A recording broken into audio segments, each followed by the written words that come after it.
Hello friends, நான் உங்கள் நண்பன் வி பிரகாஷ் குமார் பேசுகிறேன். எல்லாம் எப்படி இருக்கீங்க? இன்னைக்கு நம்ம பார்க்க போகிற டாபிக் வந்து ஆர்சிஎம்ல ஒரு சேஞ்சஸ் வந்திருக்கு. அது notification number 7 of 2025, 16th January 2025 வந்த நோட்டிஃபிகேஷன். அதை பற்றி தான் இன்னைக்கு நம்ம டிஸ்கஸ் பண்ண போகிறோம்.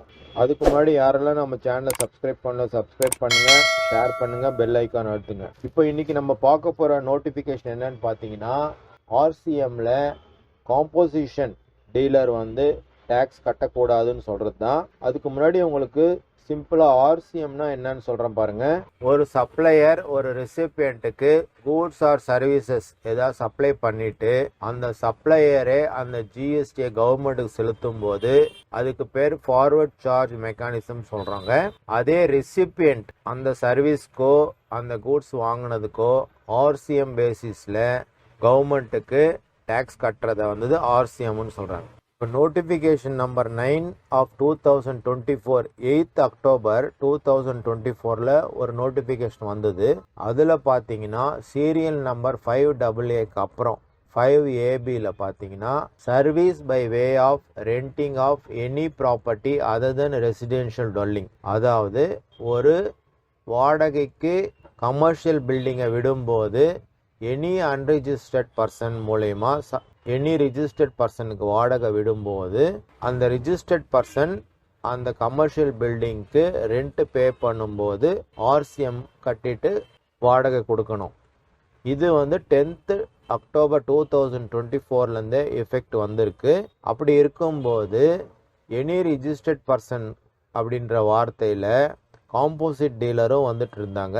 அப்போ அவங்க எப்படி அந்த ஆர்சிஎம் பேசிஸில் ஜிஎஸ்டி கட்ட முடியும்னு ஒரு கன்ஃபியூஷன் நிலவிட்டு இருந்தது. அதை கவர்மெண்ட் தெளிவுபடுத்துறதுக்காக தான் இப்போ ரீசெண்டாக 16th January 2025 ஒரு நோட்டிஃபிகேஷன் கொண்டு வந்தாங்க. Notification number 7 of 2025. அதில் பார்த்தீங்கன்னா எனி ரிஜிஸ்டர்ட் பர்சன்ற பேரை எடுத்துட்டு other than person who has opted to pay tax under composition levy, அதாவது காம்போசிஷனில் இருக்கிறவங்க ஆர்சிஎம் பேசிஸில் ரெண்ட்டு கமர்ஷியல் பில்டிங்க்கு கட்ட வேண்டியது இல்லைன்னு சொல்லிட்டு இந்த நோட்டிஃபிகேஷன் வந்திருக்கு. இப்போ நான் உங்களுக்கு ஒரு சின்ன எக்ஸாம்பிள் மூலயமா இதை எக்ஸ்பிளைன் பண்ணுறேன். இப்போ ராமன்ற ஒரு அன்ரிஜிஸ்டர்ட் பர்சன் அவருடைய கமர்ஷியல் பில்டிங்கை 10,000 ரூபாய் வாடகைக்கு கணேஷ்ன்ற ஒரு ரிஜிஸ்டர்ட் பர்சன், ரெகுலர் ரிஜிஸ்டர்ட் பர்சனுக்கு வாடகை விடும்போது பர்சன் வந்து ரெண்ட் 10,000 ராமனுக்கு கொடுக்கும்போது 18% ஆர்சிஎம்ல கவர்மெண்ட்டுக்கு கட்டணும்.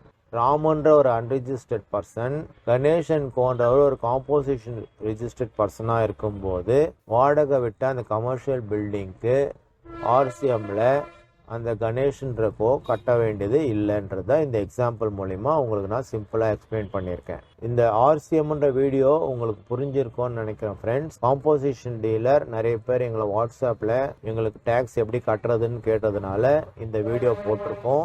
இந்த வீடியோ உங்களுக்கு பிடிச்சிருக்கோன்னு நினைக்கிறேன். மேலும் புதிய வீடியோவோட சீக்கிரமாக சந்திக்கிறோம். அது வரைக்கும் உங்களிடம் விடைபெறுவது உங்கள் நண்பன் V Prakash Kumar. Thank you friends.